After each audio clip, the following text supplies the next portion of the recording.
मनोज काका जी हमारे बीच में हैं। आप सभी को 2 मिनट के लिए संबोधित करेंगे। मनोज काका जी, आप सभी का बहुत धन्यवाद। मैं इनकलाब के साथ अपनी बात शुरू करूंगा। इनकलाब जिंदाबाद, इनकलाब जिंदाबाद, धर्मेंद्र प्रधान इस्तीफा दो, धर्मेंद्र प्रधान इस्तीफा दो, पारदर्शी परीक्षा सुनिश्चित करो, पारदर्शी परीक्षा सुनिश्चित करो। आप सब इनकलाबी शादियों और आपका ये जो आंदोलन दीप के भाई ने शुरू किया और महान शिक्षाविद और पर्यावरणविद हमारे अभिभावक जो वानचुक साहब ने और उनके साथ कई सारे साथियों ने भूख हड़ताल किया और आपके सवाल को साथियों ये बहुत स्पष्ट है कि जिस देश का मुस्तकबिल, जिस देश का भविष्य संविधान के हवाले था, उस देश का मुस्तकबिल, उस देश का भविष्य कहीं न कहीं हिंदू मुसलमान के हवाले किया जा रहा है। और इस सांप्रदायिकता के साथ पूरे देश में अगर कोई पीढ़ी अगर सबसे ज्यादा मुखर होकर के पहली बार दिल्ली की सड़कों पर आई है तो मैं निर्विवाद रूप से कह सकता हूँ कि वो आप है, वो जयती है, वो भारत का युवा है। इसलिए हम चाहते हैं कि आपका सवाल और गहरा हो। जो देश के प्रधानमंत्री हमारे आपके टैक्स पेयर के पैसे से 8400 करोड़ रुपए के बोइंग 777 से चलते हैं, इस आंदोलन का, इस जन आंदोलन की बस छोटी सी मांग तो यही थी कि आप अपने PR पे हजारों करोड़ खर्चा करो, आप चंद उद्योगपतियों को पूरा देश दो, लेकिन कम से कम नीट के परीक्षा में जो 21 परिवार का भविष्य सुधर गया, जिनके घर के नामिहाल मिलोगे, उन घर के नामिहालों से कम मिलोगे। जो प्रधानमंत्री पूरे दुनिया को वसुधैव कुटुंबकम बताते हैं, वही सरकार और वही प्रधानमंत्री अपने ही नामिहालों पर जब लाठियां चलाए, जब बेटियों को पीटे, जब नौजवानों को पीटे, तो निश्चित रूप से ये बेहतर भविष्य नहीं हो सकता है। आप बेहतर भविष्य के लिए सड़कों पर हैं, आपका हौसला और बढ़े, आपका मुस्तकबिल और इनकलाबी हो। हम सब यही चाह रहे हैं। पूरे देश में अन्याय हो रहा है। मैं संविधान की प्रस्तावना पढ़ के तथा राष्ट्रीय एकता अखंडता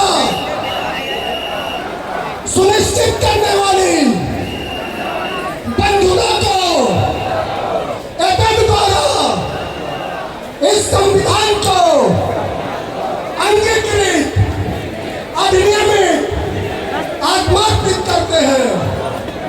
जय हिंद, बाबा साहब अमर रहे, धर्मेंद्र प्रधान इस्तीफा दो। आप सबका बहुत बहुत धन्यवाद।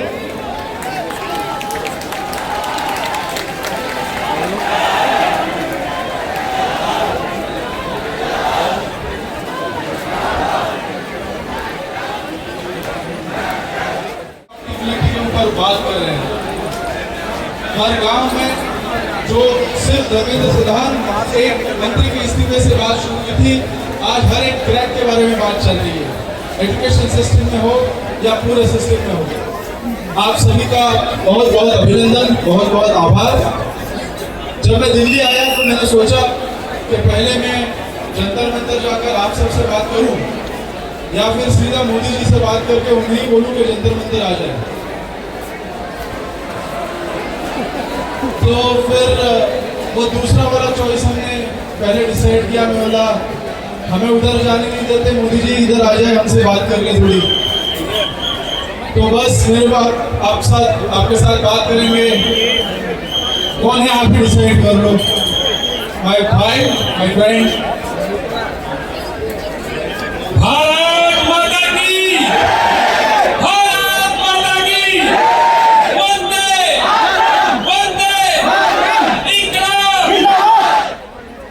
दोस्तों, मैं आपको एक चीज जो आपको आप बहुत मिस कर रहे हो 12 सालों से, जो मोदी जी 2014 में थे वो आज भी मिस कर रहे हो, पता नहीं कहाँ गायब हो गए। आज ये प्रोटेस्ट चल रहा होता तो वो मोदी जी यहाँ पे होते 2014 वाले, तो क्या कहते भाइयों बहनों,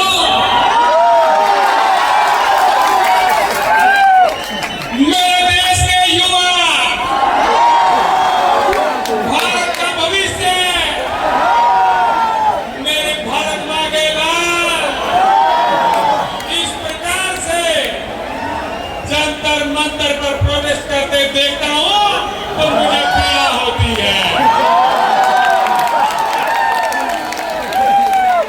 भाइयों बहनों, जिस प्रकार से आप लोगों का आंसू गैस का गोला छोड़ा गया, मुझे पूरा भरोसा है कि आंसू आपकी आंख से ही नहीं बल्कि आपकी वीडियो देखकर के पूरे हिंदुस्तान की आंखों से आ रहे थे।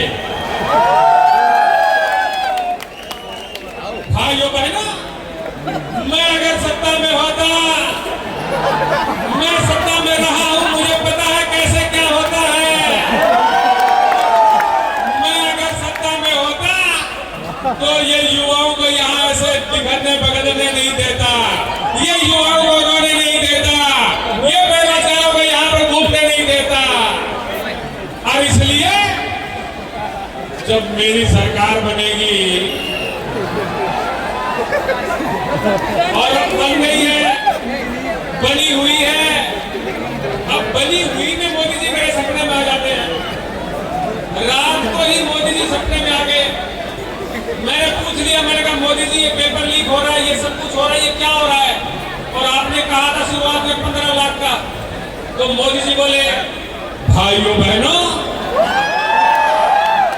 मैंने कहा था जब मैं पीएम बनूंगा तो सबके खाते में 15-15 लाख रुपए आएंगे। और अब मुझे जरा बताइए, अगर एक आध पेपर लीक होने से अगर किसी के खाते में 15-15 लाख रुपए आते हैं तो इसमें घाटा है क्या? एक आध का तो फायदा है लेकिन घाटा हमारा सबका है। और दोस्तों, मैं इतना ही कहूंगा कि जितने दिन से आप लगे हुए हो, बहुत लोगों को ये उम्मीद भी नहीं थी कि इतने दिन ये चलेगा, लेकिन हम लोगों की एकता और संयम से, शांति से ये इतने दिन निकले हैं। और साथियों, जब तक जीत हासिल नहीं होती हमें और लड़ते रहना है। भारत माता की, भारत माता की।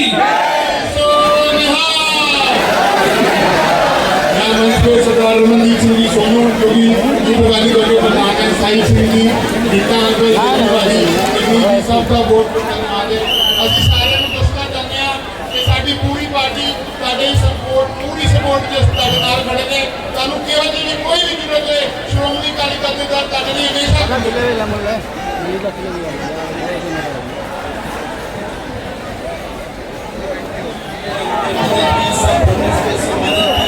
अभी जब लाठीचार्ज हो रहा था गौरव केस में, तब आपने देखा कि कैसे बंगला साहिब के गेट्स खोल दिए गए, सारे प्रोटेस्टर्स सारे से भाई बहन बाहर आ गए पुलिस से उनको प्रोटेक्ट करने के लिए। तो ऐसा ही फ्रेटर्निटी इस देश का लक्ष्य है, हम लोग को मेंटेन करके रखना है। ऐसा ही फ्रेटर्निटी जो सरकार में लोग बैठे हैं वो तोड़ना चाहते हैं, लेकिन ये टूटेगा नहीं। एंड यहाँ पे सब लोग एकजुट होकर हम लोग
से बैठो, आपके साथ में आपके पीछे बहनें भी खड़ी हैं, आप उनका भी ध्यान रखो।